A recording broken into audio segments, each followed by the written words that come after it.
जिंदगी एक बार मिलती है तो सारे ख्वाब और ख्वाहिशें पूरा करना जरूरी हो जाता है, लेकिन सारे सपने आखिर पूरे हो कैसे? इतने पैसे आए कहां से?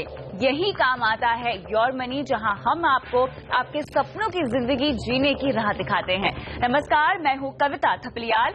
आइए देखते हैं आज की बड़ी सुर्खियां।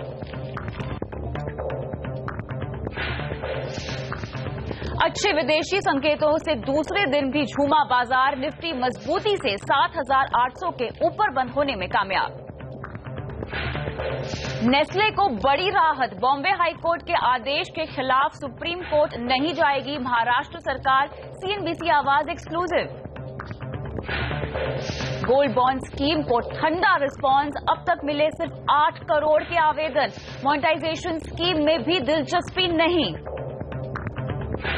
भारत नेट की रफ्तार से नाखुश टेलीकॉम रेगुलेटर ट्राई, निजी क्षेत्र की मदद लेने की वकालत। पैसेंजर वाहन कारोबार को पटरी पर लाने के लिए टाटा मोटर्स का नया प्लान, 2019 तक लॉन्च करेगी 5 नई गाड़ियां, कंपनी करेगी 1500 करोड़ का निवेश। चलिए अब देखते हैं क्या है खास आज योर मनी में। हर उम्र में होती है अलग फाइनेंशियल प्लानिंग। योर मनी में आज हम आपको हर उम्र के निवेशक को देंगे सही निवेश रणनीति। कैसे तैयार रहें जिंदगी की हर जिम्मेदारी के लिए, किस उम्र से बनाएं लक्ष्य, बताएंगे आगे। म्यूचुअल फंड में एक मुश्त निवेश सही या फिर एसआईपी के जरिए कर सकते हैं बेहतर कमाई, या फिर क्या निवेश के इन दोनों तरीकों से होगा फायदा? चलिए योर मनी में इन तमाम मुद्दों पर आज हमारा फोकस रहेगा और साथ ही आपके सवालों के जवाब भी हम देंगे। आज हमारे खास मेहमान हैं वाइस इन्वेस्ट एडवाइजर्स के हेमंत सिस्टिगी। हेमंत जी, स्वागत है आपका। शुरुआत करते हैं। फाइनेंशियल प्लानिंग उम्र के हर पड़ाव पर बदलती है, यानी हर उम्र में आपके लक्ष्य अलग होते हैं और उन्हें पाने का तरीका भी बदलता है। साथ ही जिंदगी में आ रहे बदलाव के तहत आपकी प्राथमिकताएं भी बदलती हैं, जिम्मेदारियां बदलती हैं।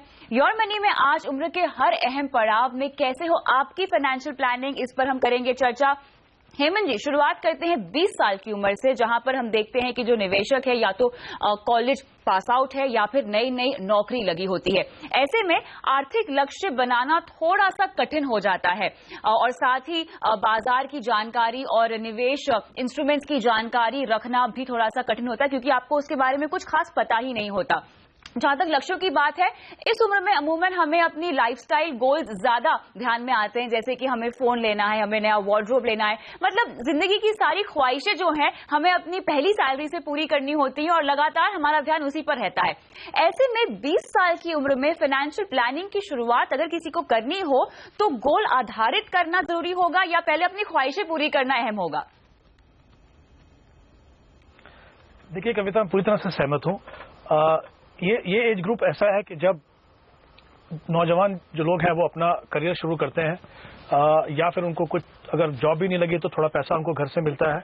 अगर हम उन लोगों की बात करें जिन्होंने अपना करियर इस एज ग्रुप में स्टार्ट किया है, तो आई थिंक सबसे पहली जो उनकी जो फोकस रहता है वो उसी चीज़ पे रहता है कि हमने इतने साल पढ़ाई की है, इतने साल हमने मेहनत की है, तो थोड़ा सा हम इंजॉय कर लें। तो जैसा आपने कहा, वो फोकस जो है वो ज़्यादा लाइफ स्टाइल नीड्स के ऊपर होता है, चाहे वो मोबाइल फ़ोन हो, चाहे वो एंटरटेनमेंट हो या ईटिंग आउट हो, वहाँ पर फोकस होता है। लेकिन आई थिंक बहुत इंपॉर्टेंट चीज़ ये है कि हम ये नहीं कह रहे कि आप वो मत कीजिए, लेकिन हम ये भी कह रहे हैं कि साथ में आप जो बाकी जो हिस्सा है उसका इन्वेस्टमेंट का जो प्रोसेस शुरू करने का जो पार्ट है उसको आप इग्नोर मत कीजिए। देखिए, ये प्रूवन फैक्ट है, ये हमेशा देखा गया है कि इन्वेस्टमेंट की शुरुआत आप जितना जल्दी करें उतना ही आपको फायदा है। इसके 2 अहम फायदे हैं। एक तो फायदा ये है कि पावर ऑफ कंपाउंडिंग का आपको फायदा होता है। इसका मतलब क्या है, मान लीजिए आप 24 से 25 साल की उम्र में अपना इन्वेस्टमेंट शुरू करते हैं, तो पावर ऑफ कंपाउंडिंग का मतलब यह है कि आपने अगर मान लीजिए 10,000 रुपये इन्वेस्ट किया, तो जो आपको रिटर्न और 10% का आपको रिटर्न मिलता है, तो हर साल जो आपका रिटर्न है वो कंपाउंडिंग के हिसाब से बढ़ता जाएगा। पहले साल के बाद 1,10,000 रुपये मिलेगा, दूसरे पे आपको उसके ऊपर मिलेगा। तो एक तो पावर ऑफ कंपाउंडिंग का बहुत फायदा होता है। दूसरा, जब आप इक्विटी जैसी एसेट क्लास में इन्वेस्ट करते हैं तो सबसे बड़ी चीज ये जानना जरूरी है कि equity as an asset class aggressive है और वॉलेटाइल रहती है। तो क्योंकि आप जल्दी से शुरुआत कर रहे हैं तो इतना लंबा समय है, आपको सही तरीके से आप उसका फायदा उठा सकते हैं। बिल्कुल, यहाँ पर मैं आपको रोकना चाहूंगी क्योंकि अमूमन जब हम आपसे बात करते हैं फाइनेंशियल प्लानिंग के गुर आपसे समझते हैं हेमंत जी, तो आप हमेशा कहते हैं कि जितना जल्दी हो सके निवेश शुरुआत कीजिए, कंपाउंडिंग इफेक्ट यानी आपकी कमाई से हो रही कमाई का आपको फायदा होगा। और यहाँ आपने मेंशन किया कि इक्विटी में आप निवेश कर सकते हैं, लेकिन इक्विटी में निवेश करने का वो गुरु मंत्र कौन सा है? अमूमन एक फॉर्मूला होता है कि अपनी उम्र को आप 100 में से घटाएं और बाकी जितना बचाए उतना % एलोकेशन आपको इक्विटी में करना चाहिए। तो क्या 20 साल के जो निवेशक होते हैं उनको ये थंब रूल फॉलो करना चाहिए या नहीं? देखिए, आपने बिल्कुल सही कहा, ये थंब रूल है asset allocation point of view से। एसेट एलोकेशन बहुत ही इंपॉर्टेंट है क्योंकि एसेट एलोकेशन डिसाइड करता है कि आप अपने पोर्टफोलियो में कितना रिस्क ले रहे हैं और किस तरह का आपको रिटर्न मिल सकता है। थंब रूल जैसा आपने कहा वो ये है कि 100 में से आप अपनी उम्र को घटा लीजिए, जितना बचता है, जैसे हम 25 साल के अगर इन्वेस्टर की बात करें तो 75% जो है उनका पैसा इक्विटी में जाना चाहिए, तो वो शुरुआत कर सकते हैं। लेकिन ये जो थंब रूल है ये अपने आप में फाइनल सोल्यूशन नहीं है। देखिए, सबसे बड़ी इंपॉर्टेंट चीज यहाँ पे समझना ये है इस एज ग्रुप के लोगों को कि यहाँ पे ये सही समय है आप मार्केट लिंक प्रोडक्ट की जो उतार चढ़ाव होता है या किस तरह से इन्वेस्ट करना उसको समझने का। उसके दो कारण हैं। एक तो ये है कि आपके पास उतनी ज्यादा पैसे नहीं होते क्योंकि आप उतना बड़ा रिस्क नहीं ले रहे हैं। दूसरा, आपके पास समय है रिस्क लेने के लिए।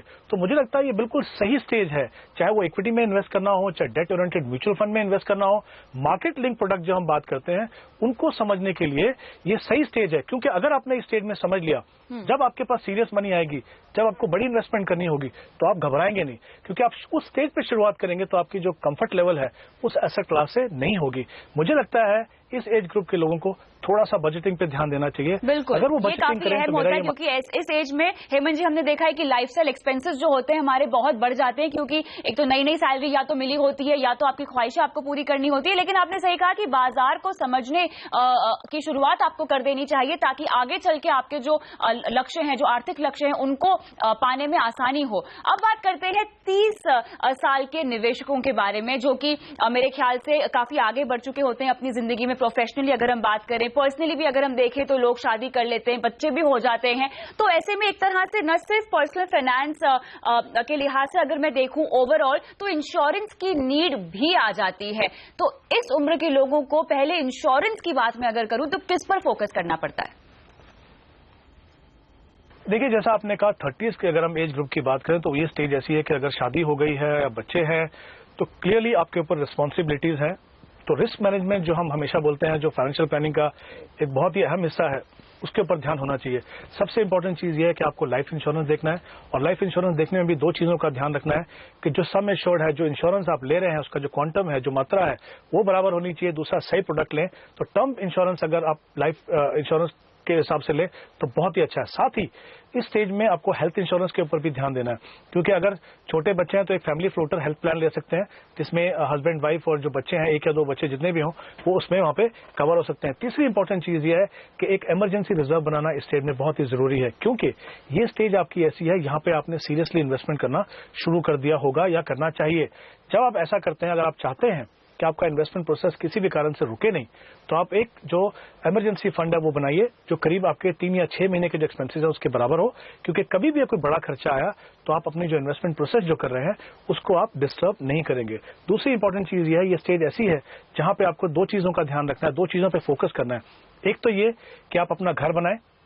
ये स्टेज में अगर आप लोन लेते हैं मान लीजिए, तो आपके पास काफी लंबा समय है उस लोन को चुकाने का। दूसरा, बच्चों की एजुकेशन जो है वो सही मायने में इस स्टेज पे प्रायोरिटी होनी चाहिए, जहां पे दोनों का ध्यान दीजिए आप, रेगुलर एजुकेशन का और जो हायर एजुकेशन है उसका भी ध्यान दें। साथ ही मैं कहूंगा थोड़ा सा ध्यान डेफिनेटली इस स्टेज से अपनी जो रिटायरमेंट प्लानिंग के ऊपर भी करना शुरू कर दें। तो ये मुझे लगता है ये तीन जो ऑब्जेक्टिव हैं बड़े, हाँ, इनके ऊपर बहुत ही ज्यादा ध्यान देने की जरूरत है। हाँ, स्टेज तो यहाँ पर जिंदगी की जो अहम जिम्मेदारियां हैं, आपके बच्चों की पढ़ाई, उनका बेहतर भविष्य और आपकी रिटायरमेंट, अगर आपको कोई एसेट बनाना है या घर खरीदना है तो इनकी प्लानिंग आपको 30 साल की उम्र में शुरू कर देनी चाहिए, निवेश की शुरुआत कर देनी चाहिए। लेकिन आगे 40 और 50 साल की उम्र में अगर कोई निवेशक पहुंचता है या है तो क्या प्राथमिकताएं होनी चाहिए निवेश को लेकर, इस पर करेंगे चर्चा इस ब्रेक के बाद।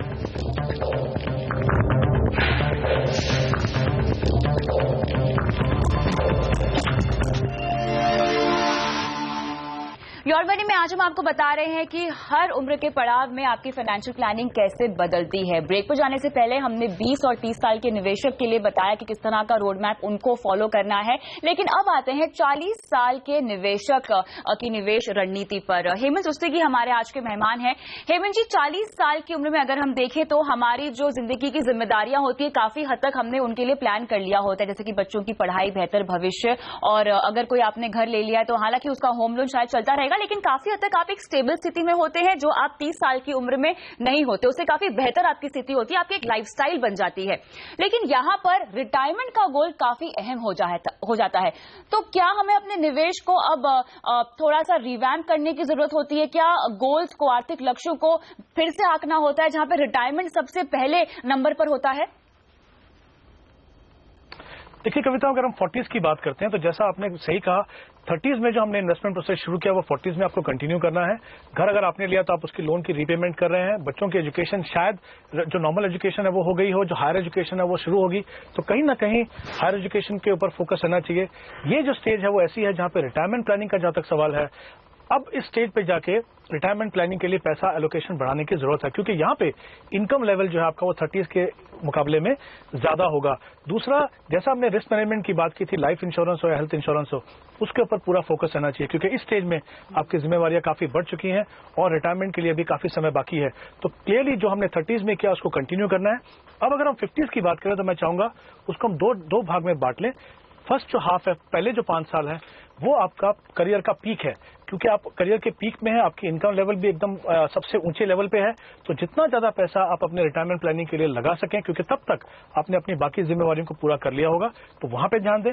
जब आप 55 की उम्र में पहुंचे, अगर आपके रिटायरमेंट में 5 साल बाकी है, तो आपको अपने पोर्टफोलियो को रीबैलेंस करना है, यानी जो पैसा आप इक्विटी में लगा रहे थे धीरे धीरे थोड़ा कम करके डेट में लगाइए। तब तक आपको काफी क्लैरिटी आ जाएगी कि आपको इनकम की कितनी जरूरत है, आपकी पेंशन कितनी होगी, किस तरह का पोर्टफोलियो बनाना है। तो धीरे धीरे जाके थोड़ा थोड़ा कीजिए, पूरा का पूरा रीबैलेंस करने की जरूरत नहीं है, क्योंकि मेरा ये मानना है आप किसी भी स्टेज में हो तब भी आपकी इक्विटी की कुछ जगह आपके पोर्टफोलियो में होनी चाहिए, क्योंकि वहां भी आपको इन्फ्लेशन को बीट करना है। तो पोर्टफोलियो रीबैलेंस कीजिए ताकि आप रिटायरमेंट तक पहुंचे, तो आप जो भी अपना जो गोल है, आपको जो आपने अचीव करने के लिए शुरुआत की थी, वो आप उसको अच्छे से अपना अचीव कर पाएंगे। बिल्कुल, 50 की उम्र में चूंकि आप रिटायरमेंट के काफी नजदीक होते हैं तो आपको अपनी एसेट एलोकेशन में बदलाव करना होता है। डेट में आपका कंपोनेंट, आपका निवेश थोड़ा ज्यादा होगा, इक्विटी में कम, लेकिन आपको निवेश जरूर करना होगा। ऐसे में रिटायरमेंट के बाद जो हमारी जिम्मेदारियां होती हैं वो पूरी हो चुकी होती है। इंश्योरेंस एक बहुत जरूरी नीड हो जाती है हेमंत जी, तो इंश्योरेंस को लेकर हमें किस तरह की प्लानिंग अब 40 में या 50 में करनी चाहिए ताकि रिटायरमेंट के बाद भी हमें एक बेहतर कवर मिल सके और हम उसका प्रीमियम भी लगातार देते रहें?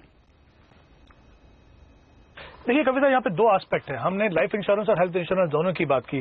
जब आप उस स्टेज पे पहुंचते हैं कि आपकी सारी जिम्मेवारी पूरी हो चुकी है, आपने रिटायरमेंट का कॉर्पस बना दिया, तो शायद लाइफ इंश्योरेंस की उतनी ज्यादा इंपॉर्टेंस नहीं रहती है, लेकिन हेल्थ इंश्योरेंस जो है बहुत ही इंपॉर्टेंट है, क्योंकि जैसे जैसे हमारी उम्र बढ़ेगी वैसे वैसे हमारी जो हेल्थ जो रिक्वायरमेंट्स है, नीड्स हैं, जो हमारे लाइफ स्टाइल है, जो खर्चे हैं, स्पेशली जो हेल्थ के बारे में, वो बढ़ जाते हैं। तो कहीं ना कहीं हमारा ध्यान जो है वो हेल्थ इंश्योरेंस पे सही प्लान से, जैसे हमने शुरुआत में बात की फैमिली फ्लोटर की, मे बी ये स्टेज है जहां पे आपको इंडिविजुअल प्लान लेने की जरूरत है, उतनी मात्रा में लें इंश्योरेंस, ताकि अगर आपको कभी जरूरत पड़े तो आपके पास वो पूरी तरीके से अपनी जेब से खर्चा ना करके इंश्योरेंस से पैसा मिलके आप अपना ट्रीटमेंट ठीक से कर पाए। चलिए, तो यहाँ पर हर उम्र के पड़ाव पे कैसे आपकी फाइनेंशियल प्लानिंग होनी चाहिए, आपकी जिंदगी की जिम्मेदारियों के साथ साथ आपके लाइफस्टाइल एक्सपेंसेस और बाकी के शौक भी कैसे आप पूरे कर सकते हैं, उसके बारे में हमने चर्चा कर ली है। लेकिन अब यहाँ पर हमें आगे बढ़ना होगा और योर मनी में जुड़ना होगा हमारे पहले दर्शक से, जो कि राजीव शर्मा है।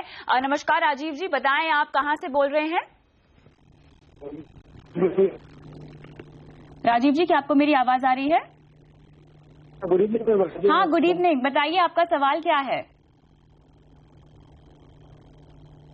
यहाँ लगता है इनकी आवाज हम तक नहीं पहुंच पा रही, लेकिन इनका सवाल हमारे पास है। हेमंत जी, ये कह रहे हैं कि इन्हें 80 लाख रुपए जमा करने हैं और अपने आप को कम से कम ये 20 साल का समय देना चाहते हैं। बेस्ट म्यूचुअल फंड्स कौन कौन से हैं ये जानना चाहते हैं। 33,000 रुपए हर महीना ये कमाते हैं। मेरे ख्याल से ये पहली बार निवेश कर रहे हैं शायद, और इसीलिए इन्होंने लिखा है कि इन्हें बेस्ट म्यूचुअल फंड जानने हैं। 80 लाख रुपए इन्हें 20 साल के बाद क्यों चाहिए, इसकी जानकारी हमारे पास नहीं है, बात भी नहीं हो पा रही है, ताकि हम ये जान पाए कि वो हर महीने कितना निवेश कर सकते हैं। लेकिन अगर राजीव पहली बार निवेश कर रहे हो तो बहुत अच्छी बात है, आपने म्यूचुअल फंड के जरिए ये रणनीति बनाने की सोची। लेकिन चूंकि हमारे पास जानकारी थोड़ी कम है हेमंत जी, तो कितना निवेश इन्हें हर महीना करना होगा और किस तरह के म्यूचुअल फंड में, काफी लंबा समय है, इक्विटी ओरिएंटेड अप्रोच तो ये अपना ही सकते हैं, लेकिन कितना निवेश करना होगा ताकि ये 80 लाख रुपए इकट्ठा कर सके? देखिए, यहाँ पे दो इंपॉर्टेंट एस्पेक्ट है। जैसा आपने कहा, 20 साल का इनके पास समय है। जब इतने लंबे समय के लिए आप इन्वेस्ट करते हैं और इनको बड़ा कॉर्पस बनाना है 80 लाख का, तो मुझे लगता है कि इक्विटी फंड्स में, वेल डाइवर्सिफाइड इक्विटी फंड में एसआईपी के द्वारा इन्वेस्ट करना बिल्कुल सही रहेगा। यहाँ पे मैं 12% का अगर रिटर्न, एनुअलाइज रिटर्न मान के चलूं, तो इनको अपना लक्ष्य पूरा करने के लिए करीब 9,000 रुपए हर महीने इन्वेस्ट करने पड़ेंगे। बहुत ही इंपॉर्टेंट है कि इक्विटी में जब आप इन्वेस्ट करें तो सही तरीके का पोर्टफोलियो बनाएं, एक बैलेंस पोर्टफोलियो बनाएं। तो मैं इनको 3 फंड रिकमेंड कर रहा हूं, जहां पे पहला फंड जो है Franklin India prima plus fund देख सकते हैं, कोटक सेलेक्ट फोकस देख सकते हैं, और तीसरा फंड है रिलायंस इक्विटी अपॉर्चुनिटी। ये तीनों का जो मिक्स है वो सही तरीके से उनको वेल बैलेंस पोर्टफोलियो बनाएगा, लार्ज कैप, मिड कैप और स्मॉल कैप का।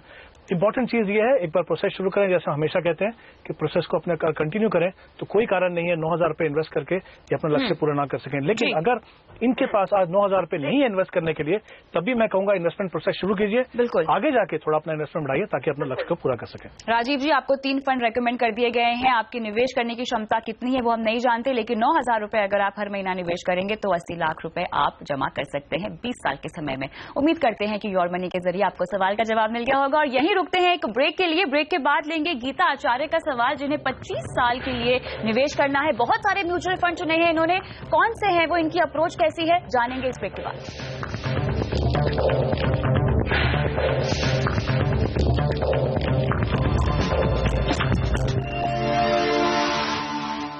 योर मनी में आगे बढ़ते हैं और अगली दर्शक का सवाल लेते हैं। गीता आचार्य ने अपना सवाल हमसे पूछा है और 25 साल के लिए ये निवेश करना चाहती है। इन्होंने बहुत सारे फंड अपने पोर्टफोलियो में शामिल किए हैं। अच्छा, खास बात इनके पोर्टफोलियो की एक तो ये है कि इन्होंने एसआईपी के जरिए भी निवेश किया है और एक मुश्त रकम भी इन्होंने लगाई हुई है। साथ ही इन्होंने एलआईसी की एक पॉलिसी ले रखी, जिसकी जानकारी हालांकि हमें नहीं दी है। 6,000 रुपए ईयरली ये भरती है प्रीमियम। मैक्स लाइफ की इन्होंने पॉलिसी ले रखी है, जो कि 10,000 रुपए ये ईयरली भरती है उसके लिए।